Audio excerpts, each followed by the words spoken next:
All right. Hi, everybody. Welcome back to Hearing Things with Julie and Brad and Danielle. So Danielle is... that's the first question. So state your name for the record and how long you've worked with me. My name is Danielle Masterson, and I'm the Assistant Director at Wilmington Memorial Library, and we have worked together since August of 2021. You're really 21? Yes. I always forget that. That's great. Yeah. I do too. So were we still wearing masks? We had just stopped. Stopped wearing masks at that point. That's what I thought. Sorry. You're recording this. I always forget to put on the captions. I'm not accessible to my people. I was going to say, you're doing deaf fun. No, there's no such thing, Julie. All right, yeah, so it has been a while. Yeah, just stopped. Yeah. Mm-hmm. All right, so how did you find out I was hearing impaired? You told me. Yes, I did. Yes. And a funny story about that is you're the first person I ever worked with, but I told up front. Really? Yeah, I never really did. I was, because 2021, that tracks. My activism for the deaf and hard of hearing world started with COVID, because I couldn't hear anything with the masks and all the phone work and stuff like that. Mm-hmm. So when you started, I'm like, you know what, you just have to. And so I did. And it's really interesting because we're really close now. So being vulnerable in the beginning, I think really played a good role. And we have so much in common too. Yeah. But it played a big role because it was I was very open about it, so it wasn't. I wasn't trying to hide it, which I had been doing for my entire life, really, as much as you can hide. So, what made me different that you told I don't me? know. I think we just had a connection to begin with, and so it was easy to open up to you, and so and it was because I remember I was doing. We don't do it anymore, thank God. But we have this huge spreadsheet that has 27 or 28 tabs. Oh, yeah. And so it's the core competencies for technology. So we have dozens of technologies. Yeah. And so Charlotte, the previous assistant director, wanted me to come up with the baseline technology competencies everybody should know, because we had a few people that could not do their jobs. And so basically it was a checklist for me. And it was a checklist for everybody else. Yeah.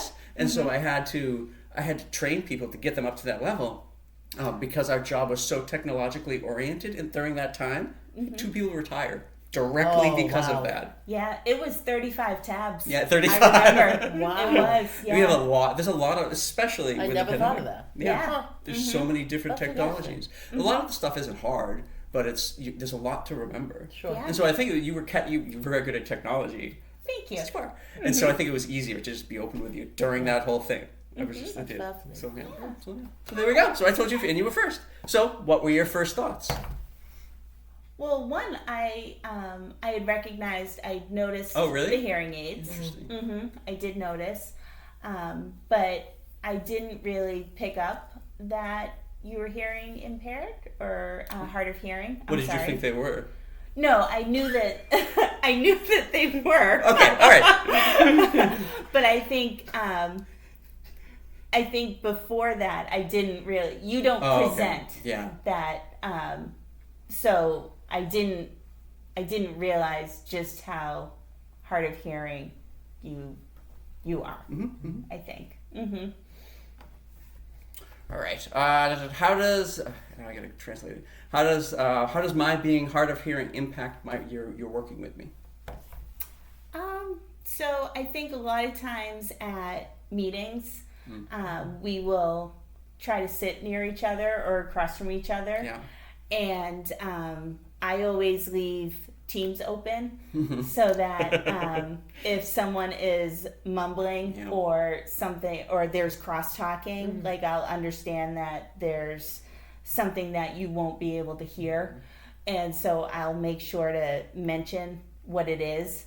So if we had, Charlotte would sometimes talk quietly. Sometimes. A lot of times, yeah. And so if Charlotte was quiet, I would kind of recognize that it was quiet. Or if someone was wearing a mask, I would recognize that it would not be something that you could hear. So I would quickly Teams it and say, this is what you missed. Or a lot of times, particularly in our department head meetings, we'll have, because we have a steady group that has known each other now for 2.5 years now, I think. Yeah, Because Mary's been with us for about 2 years. That because we're so close with each other, there's a lot of crosstalk. Sure. And so because of that, I know that you may not hear something, and so instead of just being like, well, he doesn't have to hear it, I'll quickly be like, this is what they're saying, you know, this is what they said on the other side of the table. So that you'll know and you'll feel included. Oh, I appreciate it. Yeah, we talked about hearing buddies a while ago, and this is my hearing buddy. So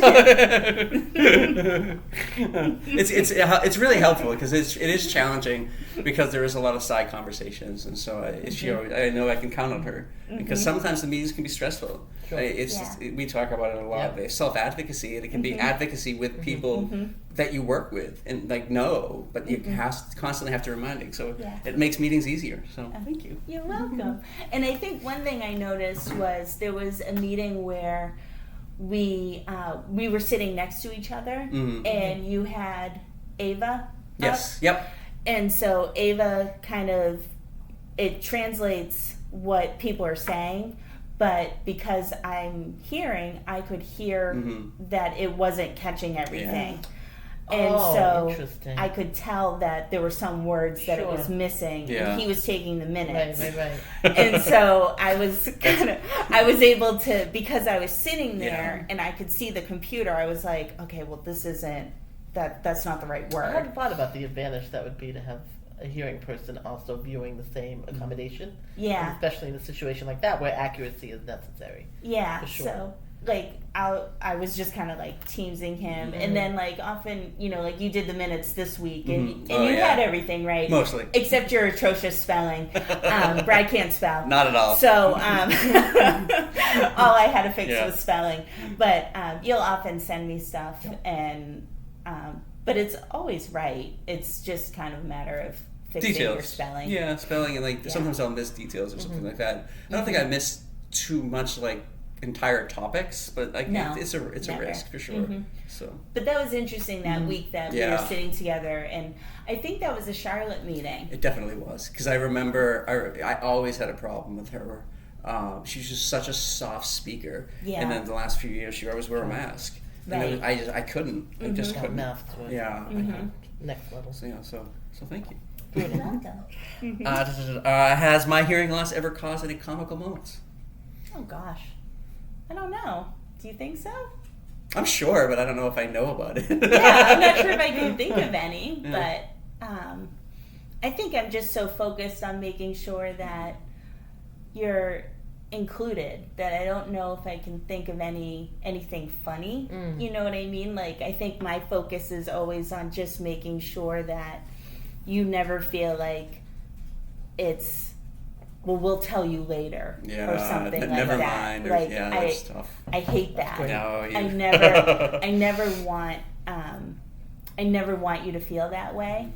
And so and I know that I can sometimes miss stuff, and then I feel bad too, you know, because so I never really think of it in like a funny way. I'm always just kind of thinking of it as just looking out, you know. No, I appreciate it. Yeah. And then I don't know. The answer can be no. You don't have to. But I also don't know if that's the right answer. There's no right answers here. There's no one way to be deaf. We say well, that all the time. So it doesn't matter. That's fine. You don't have to like search or something. Has my hearing loss ever caused any stressful moments? I don't think so. I don't think so either. I think it's because I was open about it, and so I think that my relationship with you has kind of changed the dynamic at work, and so more people are willing to give me a second chance if I mishear something, and most people have no problem repeating themselves. And I think it started with being able to be open with you, and that takes a lot of the stress away, because most of the stress when it comes to hearing loss is not hearing something or missing something or miscommunication, which doesn't happen. I mean, it happens occasionally, but it doesn't get to the point where I think where it gets stressful. Would you agree? Yeah, I think so. Excellent. Yeah, like when you come in the morning, so we have to sign in every morning, and it's at my office, and so Gloria sits with me in my office, and Brad will come in, and we'll be like, "Hi, Brad," and then even I forget.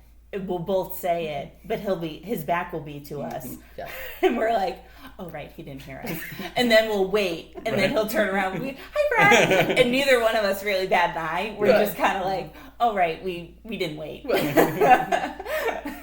sense. No, that's great. Yeah. That's great. What type of accommodations do you make for me? Do you implement them on your own, or were you asked? And I think we've talked about this because I think the biggest accommodation you make for me is understanding. And in meetings, you're always there to make sure that I didn't miss anything. Yeah. And can you think of any other accommodations you make?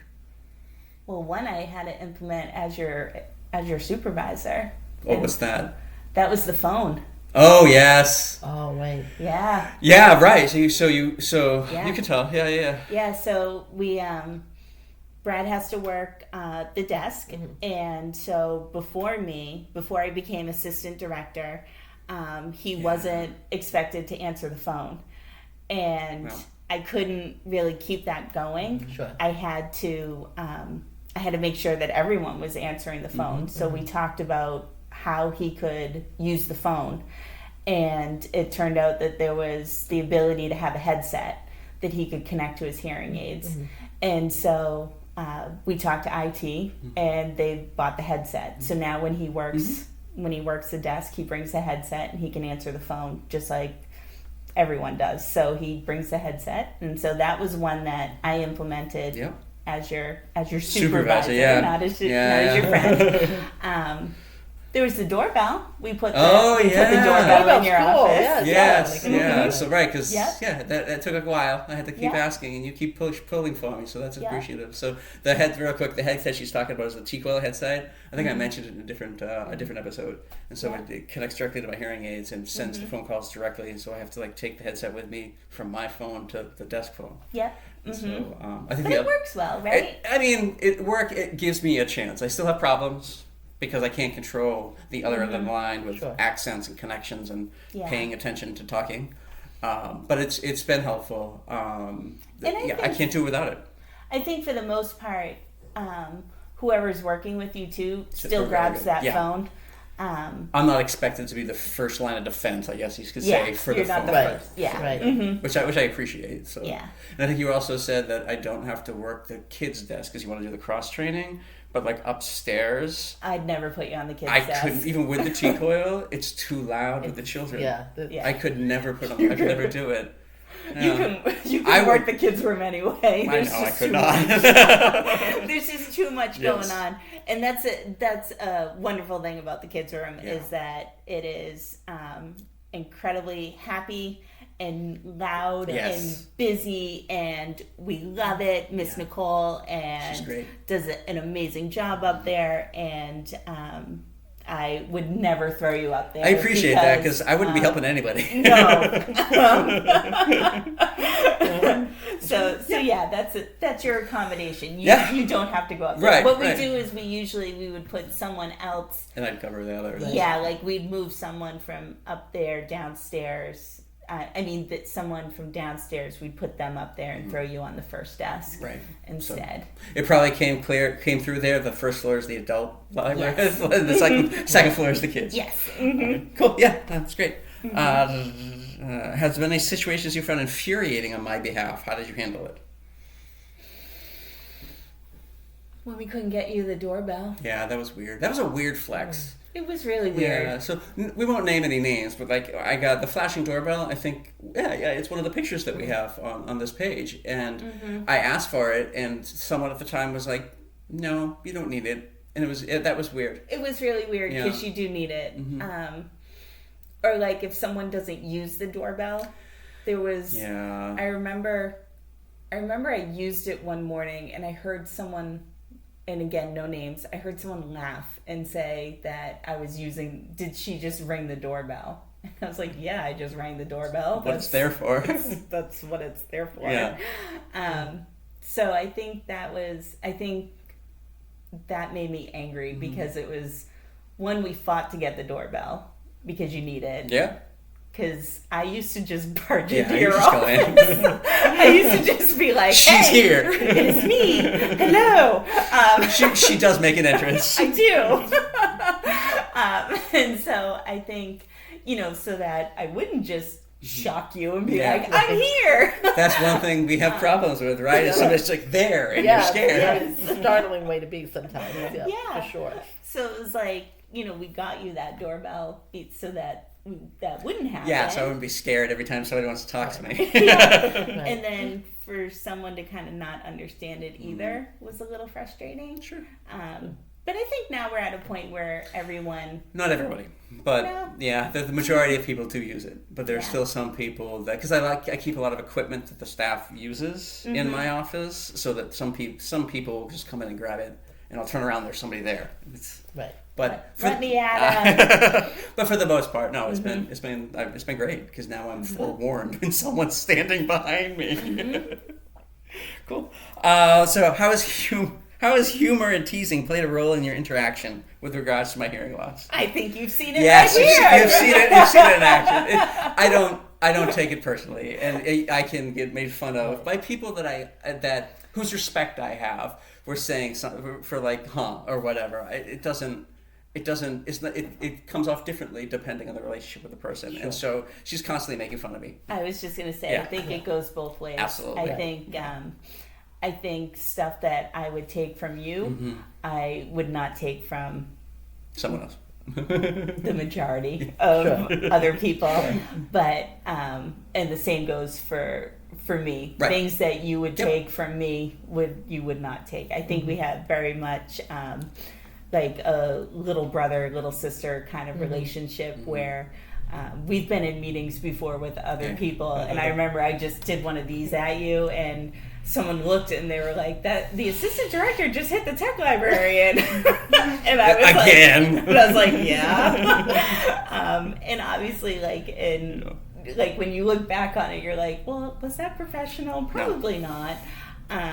But I think that's kind of just our relationship. Yeah. But I think it's just the way we are. It's just the way it is. It's how the dynamic works. It is, yeah. And I think we do tease each other a lot. You have to, right? I think that all my closest relationships, you have to have a thick skin because it's not personal. Exactly. And there's so much respect in the relationship that you can get away with insulting somebody, and it won't be taken personally. And you can get insulted and not take it personally. Right. So. And the one thing I never make fun of is whether you can hear me or not. Yeah. Right. Yeah. That's the one thing I never make fun of. I will make fun of you for anything else. And there is plenty. There's so much other stuff for me to make fun of. All right, yeah. So how do you view and treat families, people or families with in the deaf and hearing culture? Now that you've met me, do you treat other people that is not me differently? Is it something that you now look at differently? Yeah. How so? Absolutely. I think so. At my previous library, I had a woman who was deaf and used her child as the interpreter. Oh, interesting. And it was that's a lot of responsibility. Yeah, it was really hard. He was only like 7 or so. Geez. Oh, jeez. And such a good little kid. Like Sure. he tried so hard, and we would try to communicate with her, and I would just have to write, and I never really gave it any thought. Yeah. But I think after we met, Brad, I took an ASL class. Oh, that's right. And I took a class and in that class we talked about the responsibility of people having, having family members be interpreters, and it made me think about that situation differently. But I don't think I would have taken the ASL class without you. Mm-hmm. And even though so much other stuff has gone on with me that I haven't been able to keep up my ASL. Same. We're not doing great on our end. Yeah. I wouldn't have done it without you. Sure. And I appreciate that. I did it for you. No, I know. And I do appreciate that. And I recognize that too. And I really do appreciate it. And I think that, while like none of us at this table have kept up with it, but like there's that foundation we built on. And so I understand that it's a life change that you made for me. And I appreciate that. Mm-hmm. And it's one of those things where I know that someday, if you needed to, if you needed it, then we would go back to learning it. The three of us at this table, and my husband, we would all learn it. You know what I mean? And so when I took the class, I took it as they have a special class for librarians taking ASL. Cool.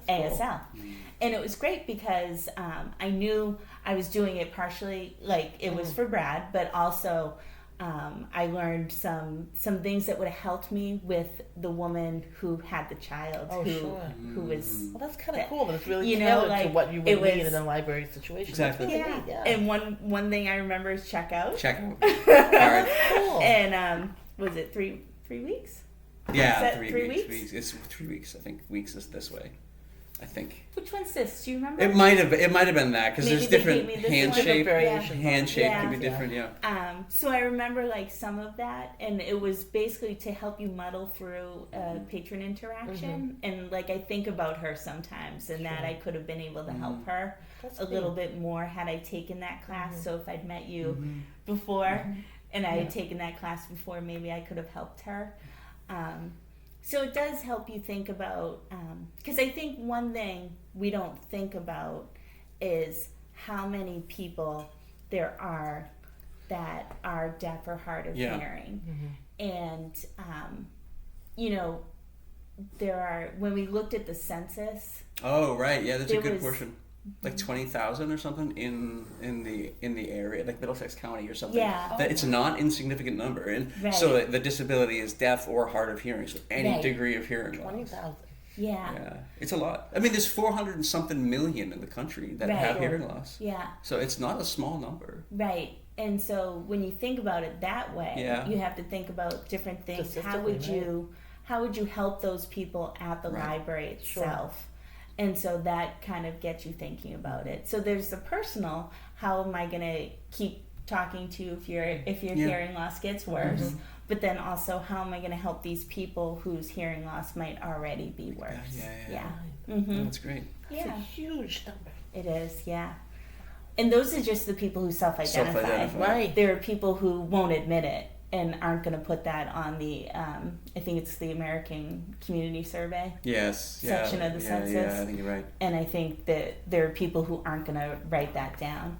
No, and that's why I'm so open about my hearing loss now in libraries. So, like I've mentioned before, like I do tech helps with hearing aids now because I'm open about it, so people know they can talk to me about it. Sure. And I hope to get that. I hope to get that number higher, not because I want more people to be deaf, but because that just means people are honest with themselves and with everyone else. And so I do that, and so it's great to be able to have somebody else in the library that is already kind of thinking about that. Because you should be able to use the library no matter what your hearing is. Right. But sometimes you can't if the accommodations aren't there. So and we did start we started an access. Accessibility. So like if you wanted to come to, we have a patron who needs an interpreter. And so she can email us at any time, and if she wants to come to a program, we can reach out to interpreters and have them come. And we've done that for her. Yep. And that was something that Brad and I did because we knew it was important. And I think that was something that I don't think other people working at the library had thought of. No. You wouldn't. And I don't think, I don't know if you would have done it years ago. Yeah, probably not. No, probably not. So I think that was kind of us together. Yeah. I would agree with that. Look at us. No, this is all great. It's good. It's constant, right? Like Julie and I are always saying, this is constant. The conversation has to keep going. It's not going to end. Right. And so, as the more you talk about it, the more avenues you see you can take, and you should take, and you can take. Yeah, there's just so much. Crazy. All right. So thank you. So I'm going to turn off the captions 1 sec because I want to show off libraries. We all wearing library shirts. So this is all summer reading. Yep. So let's put them back on. And I realized that I had the cursor like on you, so I was pointing to you the entire time. You're like, That's because you're awesome. That's what it was saying the whole time. So we're gonna do some book recs, and Danielle, you wanted to say, you can go ahead and say, yeah. So I'll hold it up. Yeah. So. Yep. The press reader, right? Yep. So mine is a library information resource because I'm going to school right now, and I don't have a lot of time to read books. So, but what I do read a lot of is PressReader, which it collects newspapers from around the world.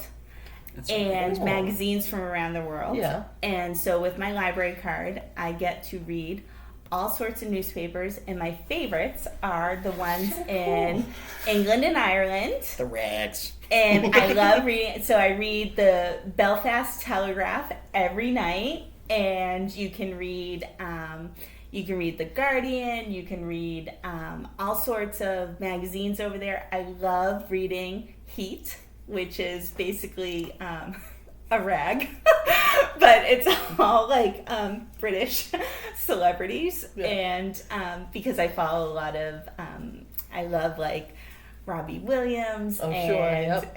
Yes. I know who that is. And so I read a lot of, just a lot, it really helps me decompress. Of course. And, it's not focused on, it's news, but it's not focused on America. Yeah. So it really helps me just kind of not. Yes. What a cool Broader resource. perspective. Yes. Broader It makes me a better global citizen. There you go. And helps me keep up on how Cheryl Cole and Robbie Williams are doing. Have to know. Not together, of course, because they're not, but Right. Separately. And whether, how are the celebrities of England doing? And I love it. So I read Heat, and I read, Inside Soap and all sorts of stuff on PressReader. Cool. Yes. Yes. I never heard of that before. And you can have access to that's it right. as a Massachusetts. Massachusetts resident. Everyone can get a Boston library card. So if you do not use Wilmington Library, where Brad and I work, if you live in the state of Massachusetts, you can get a Boston library card. You get an e-card through Boston. Go to bpl.org/e-card.